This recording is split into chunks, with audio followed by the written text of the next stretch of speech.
What is happening, everybody? James Hancock here. I'm back to do another one of my top 10 lists, and today I'm going to be talking about my top 10 favorite movies from one of my favorite living directors, Brian De Palma. A couple days ago, I revisited the sensational documentary De Palma, directed by Noah Baumbach and Jake Paltrow. And even though I'd never say I've fallen out of love with Brian De Palma's movies, but I kind of fell in love with his movies all over again. And I remembered that I wrote a post about every single movie in his filmography like 4 or 5 years ago, and I figured it was time to revisit, revise that list, and make a proper video celebrating one of my all-time favorite filmmakers. But before I get into my official countdown, I do want to say a few words first about Brian De Palma's career, kind of set the stage or set the table before the meal, because Brian De Palma is one of those filmmakers who excites a lot of controversy and a lot of extreme responses. There are a lot of people out there who hate his movies for a variety of reasons, and there are a lot of people out there, in particular filmmakers, who intensely admire his movies for a lot of reasons. But this is my video, my channel, so I'm going to talk about why I like Brian De Palma. And it's easy to get caught up in all the eye-popping technique that he brings to the table for his unique style of visual storytelling. But what I love about Brian De Palma is how when he's really firing on all cylinders, he creates these almost like wildly implausible stories as exercises in pure style and emotion. And for me, that is the essence of cinema. Great visual storytelling, really intense emotion. And in this documentary, De Palma, he talks about how he doesn't place a lot of emphasis on character. There are a lot of filmmakers out there who will start with a character and build out from there. But what he prefers is wildly unrealistic story construction, and then he fills it in with actors who can make it seem real. It can be kind of a double-edged sword, because if he doesn't have really good actors to work with, his movies can kind of fall apart. But as a filmmaker, Brian De Palma has many techniques and recurring themes and visual signatures that for me make his movies endlessly rewatchable. What I love is how when it comes to his style of storytelling, he doesn't believe in shooting a lot of coverage. He's not one of those filmmakers who shoots a scene from a million different angles and then finds it in the editing room. He knows precisely what shots he wants. And he's always trying to find a way to make individual sequences as visually exciting as possible. He's probably the best director in film history when it comes to using split screen and or the split diopter. When it comes to split screen, there's so many great examples, from early experiments like Dionysus in '69, or his thrillers and horror movies like Sisters or Carrie or Blowout. And what he likes about split screen is how it gives the audience juxtaposition of two images, allowing them to look at whatever they find most interesting, as opposed to a director very specifically pointing at one thing for the audience to look at. But his use of split diopter is interesting as well, because it almost functions like split screen, but it creates the illusion of one shot. And when it comes to the nuts and bolts of lenses, I get very quickly out of my depth. But basically what it allows is the illusion of universal focus, where he basically attaches this half-convex glass to the front of the camera, which makes half of the image nearsighted, half of the image farsighted.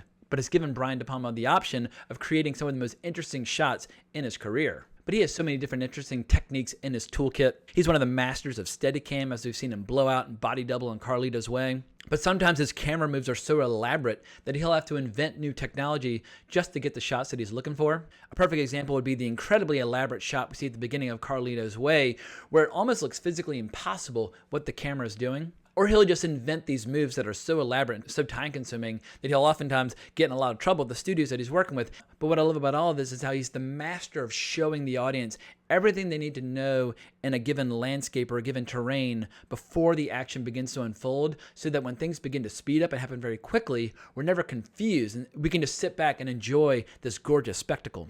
But one of the many reasons why I love his movies so intensely is that he's one of the best directors ever when it comes to making movies about the art of making movies and the process of watching movies.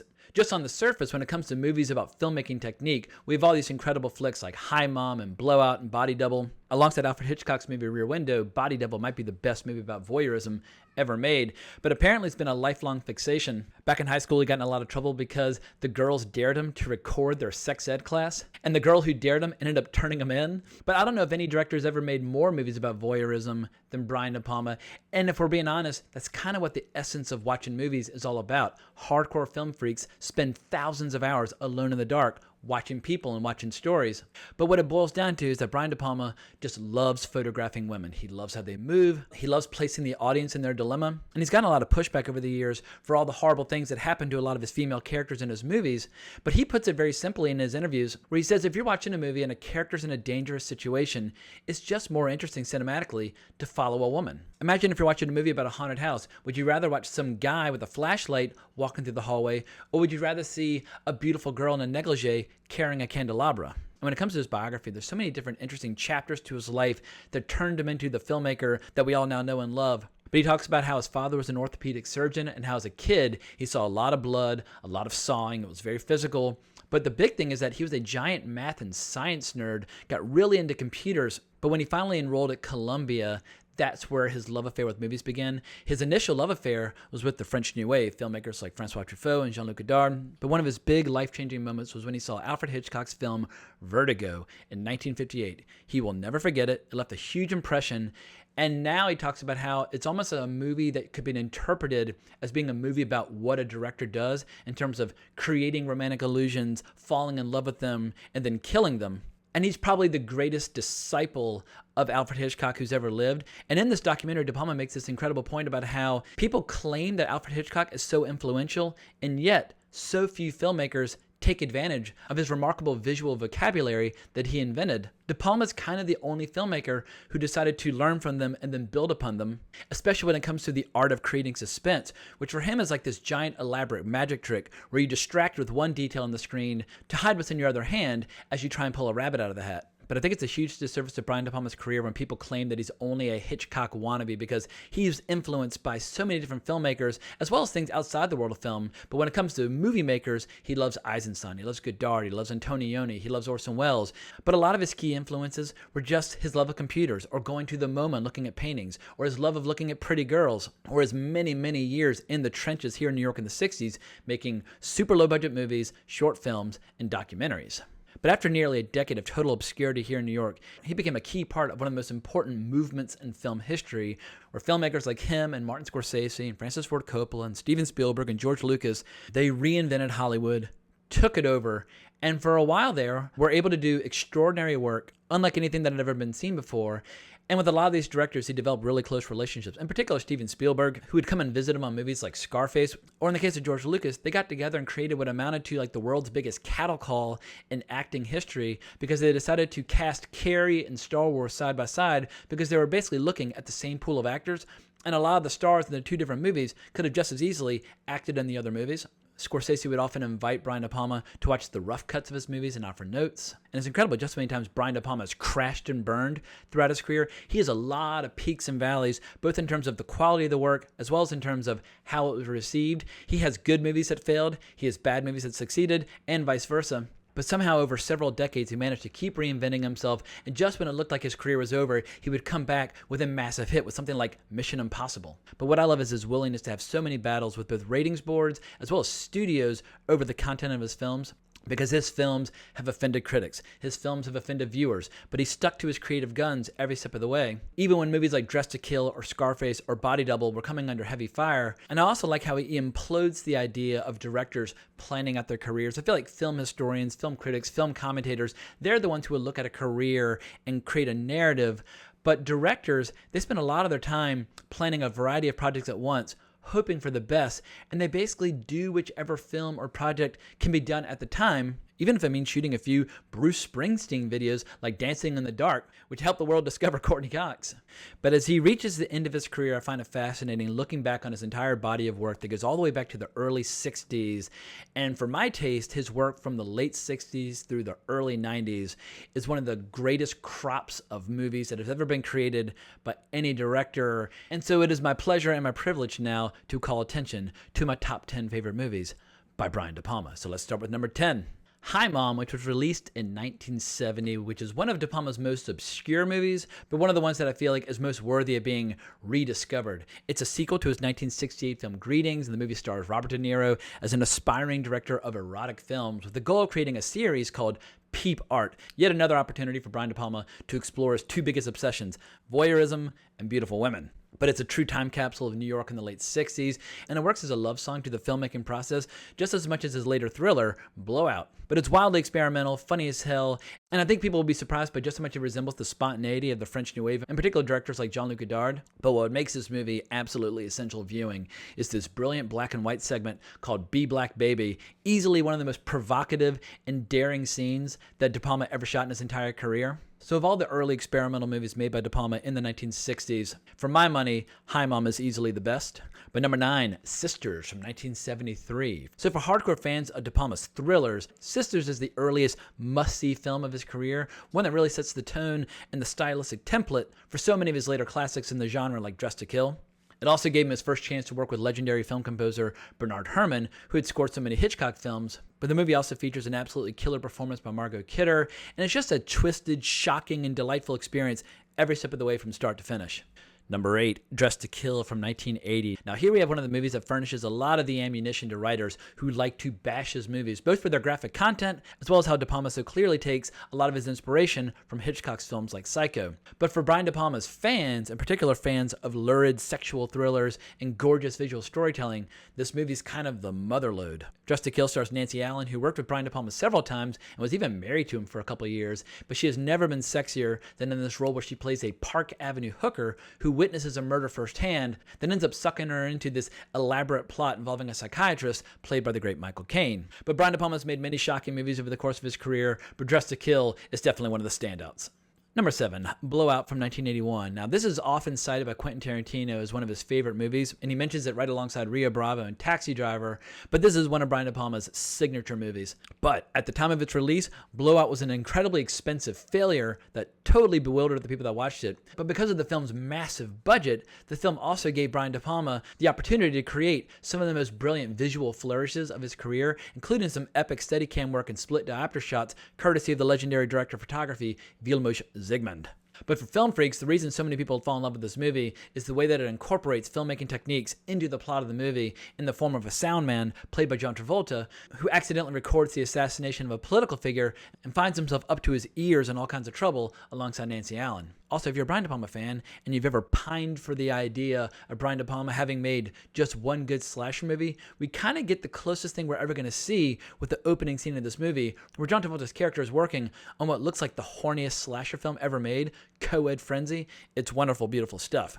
All right, it's time to talk about the most notorious movie of Brian De Palma's career, 1984's Body Double, one that seems to have been made specifically to provoke, antagonize, and infuriate every single critic who ever called De Palma certain names due to their objections over the content and style of his movies. But in my opinion, Body Double is the most gratuitous movie of De Palma's career, and justifiably, it's Patrick Bateman's favorite movie and Bret Easton Ellis' novel American Psycho. Now, I wouldn't argue that this movie is the best gateway drug to get hooked on De Palma, but if you love movies like Dressed to Kill and want to see his most overt homage to Alfred Hitchcock's movies Rear Window and Vertigo, then you're probably ready for Body Double. But the movie's just bananas, and it's my favorite example of how movies don't need to be plausible or even make sense as long as they're visually stunning, emotionally compelling, and filled with some of the most over-the-top sex and violence of the entire decade of the 80s. And on a technical level, Brian De Palma, he whips out every single trick that he's learned up to this point. What I find totally insane is how this far-fetched murder mystery manages to triple down on the weirdness about halfway through the movie as it suddenly starts exploring the underbelly of the porn industry through the character of Holly Body, based on porn star Annette Haven, but played with total badass bravado here by Melanie Griffith. And the movie peaks with probably the craziest porn set ever constructed, all as an excuse to insert this elaborate music video of Relax by Frankie Goes to Hollywood. And then when it comes to the film's most notorious kill sequence, the movie reminds me of this conversation that I saw between Quentin Tarantino and Brian De Palma, where they described how, as a filmmaker, you actually get penalized for doing too good a job when it comes to violence. If the film's notorious drill scene had been done cheaply in a forgettable straight-to-video slasher flick, probably nobody would have even cared. But in the hands of De Palma, what we have is a powerful brew, a powerful concoction, one that's not for everyone, but for my taste is one of the most wildly enjoyable movies of his career.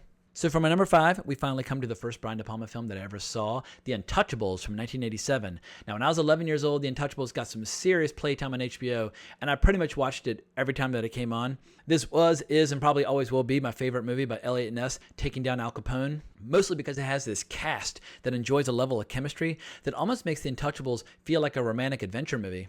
Brian De Palma is justifiably very proud of this movie and says it's one of those magical movies that happens very rarely in a filmmaker's career. And this is probably the only movie by him that I would describe as stirring. Like when we see our heroes riding into battle on horseback to stop some bootleggers at the border of Canada, the score by Ennio Morricone just gives me these unimaginable chills up and down my back and neck every time I watch it. It's just exhilarating. And for all the haters out there who like to say Brian De Palma only copies Hitchcock, well, this movie features an absolutely loving homage to Sergei Eisenstein's Odessa Steppe sequence from Battleship Potemkin from 1925. But all that crap aside, the reason people still love and admire this movie so many years later is because it's probably the most fun, accessible, just crowd-pleasing movie of De Palma's career.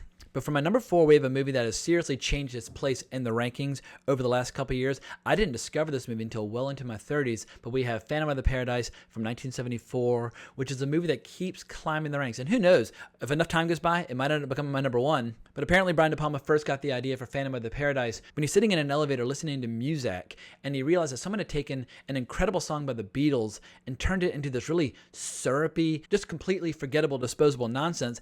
And he realized that there was nothing that the dark side of show business couldn't step in and corrupt or destroy, which led to this wild rock opera horror movie loosely based on the story of Faust. The movie follows this gullible composer named Winslow, who's transformed into the Phantom after falling prey to this demonic record tycoon named Swan, played to perfection by Paul Williams, who also composed all the astonishing music for the movie. But the movie also gave us Jessica Harper in her first major role, and she just crushes it as Phoenix every step of the way. So as much as I might love and adore other rock operas from that time, like Tommy and the Rocky Horror Picture Show, for me, they all come in a distant second place behind Phantom of the Paradise. All right, for number 3, we got one of the big boys, Scarface from 1983. I discovered Scarface my first year at the University of Virginia, and I can still vividly recall the sensation of what felt like my entire body like humming with energy as I got back to my dorm room.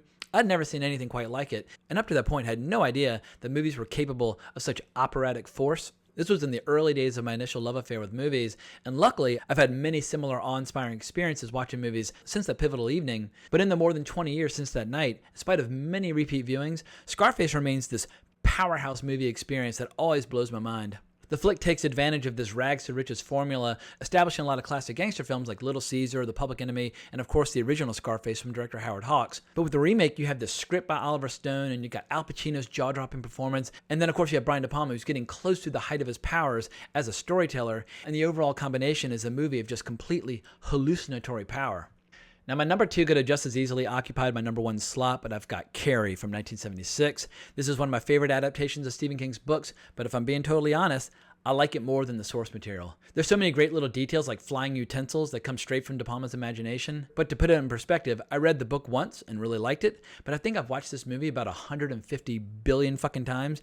Everything in this movie just works to perfection, from the technical expertise of Brian De Palma's split-screen Prom Night Massacre to the cruelty of Carrie's classmates, and of course, you have Sissy Spacek's awe-inspiring performance, one that I find as raw and as pitiful as an open wound. And I come from a family with a ton of kids of different generations, and on 2 different occasions, when one of my younger brothers was around age 8, I would show them Carrie, promising them that an old movie couldn't possibly scare them. Of course, that final scene still gives people heart attacks more than 40 years after the movie's release, and his ending for this movie, which is not from the book, took this already great movie and took it to even greater heights. Also, quick shout out to composer Pino Donaggio, who scored a ton of Brian De Palma's best movies, but their incredible collaboration began with this movie after the unfortunate demise of Bernard Herrmann. In any event, for my number 1, Carlito's Way from 1993. So if you've seen the short film I produced last year, a movie called The Movies That Define New York Part 1, it was directed by Bill Tech and co-starred Bill Scurry, then you probably already know how much this movie means to me. A lot of the movie's best scenes were shot within a few block radius of my apartment here in New York, so I'm reminded of the movie on almost a daily basis. But my first year in college, before my love affair with movies really got underway, my friends and I spent a lot of time drinking cheap beer and watching gangster movies on VHS on what was probably like the smallest TV set ever owned by a human being, but somehow the less than ideal viewing circumstances didn't seem to matter. Each time we watched Carlito's Way, it was an event, and we regularly packed this small dorm room to capacity just to feast our eyes on this amazing movie, one that gets better every time I see it. I know that expression's a cliche, but in this case, it's true. But I don't think Al Pacino's ever been better, and a story that's essentially a tragic love story where all the gangster tropes simply serve as the backdrop for a tale about one man's search for redemption and a second chance at life. Sean Penn is absolutely brilliant as Carlito's corrupt lawyer, but the real star of the show is Brian De Palma. His powers as a visual storyteller were never stronger, and on the documentary De Palma, he tells this great story about how when the movie opened in America to only so-so business, but he's sitting in a theater over in Europe a few months later watching the movie again, and he said to himself, I can't make a better picture than this. And as a fan of his work, I tend to agree, but that won't stop me from watching his movies on a loop the rest of my life. And who knows, perhaps in a few years, I will revisit this list again and reshuffle the deck, all over again. I always love the opportunity to see his movies again, in particular if I'm exposing his movies to people for the first time. But I think that's all I got for now. Hope you enjoyed my rant on Brian De Palma. If you haven't seen some of these movies, I hope I've helped you discover some cool stuff. And of course, if you're a fan and you disagree on my rankings, let me know what you think in the comments below. But you can find me on Twitter at Colbrax if you want to talk more about movies or Brian De Palma or whatever. But please consider liking the video, subscribing to the channel, hitting that notification bell. It's very helpful to me. But thanks again for watching my video. I really appreciate it. But more importantly, as always, onwards and upwards.